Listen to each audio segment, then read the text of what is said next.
ஒரே விஷயம் தான், நீங்க இன்னும் நிறைய போராட்டங்கள் நடந்து கொண்டிருக்கு. ஜாக்டோ போராடுது, செவிலியர்கள் போராடுறாங்க, அரசு ஊழியர்கள் போராடுறாங்க, மருத்துவர்கள் போராடுறாங்க, மாணவர்கள் போராடுறாங்க, எல்லாரும் போராடுறாங்க.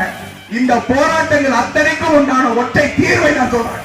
ஒரே ஒரு தீர்வு சொல்றேன். நீங்க ஓட்டெல்லாம் போட வேண்டாம், நாம் தமிழர் கட்சிக்கு ஓட்டெல்லாம் போட வேண்டாம்.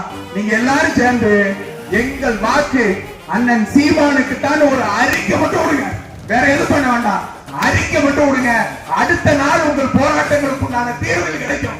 தீர்வு கிடைக்குதா இல்லையா பாருங்க. நீங்க ஓட்டே போட வேண்டாம், ஆனா அறிக்கை மட்டும் விட்டு பாரு என்ன நடக்குதுன்னு. இங்கேயும் சொல்றேன், என் கிறிஸ்தவ பெருமக்கள் எல்லாருக்கும் சொல்றேன், இந்த முறை வாக்கு ஈ கருணாநிதிக்கு இல்ல, இரா கார்த்திகேயனுக்கு தான். நீ ஒரு அறிக்கையை மட்டும் விட்டு பாரு, நாளைக்கு உனக்கு கலர தோட்டம், நாளைக்கு உனக்கு கலர தோட்டம். வேணுமான்னு சொல்லு, வேணுமான்னு சொல்லு, ஒரே ஒரு அறிக்கை விடு, நாளைக்கு கலர தோட்டம். தைரியம் இருக்கா உனக்கு? உனக்கு போராடணும்னா, உனக்காக வந்து நிக்கிறோம்னா தைரியத்தோட நாங்க வந்து நிக்கிறோம்.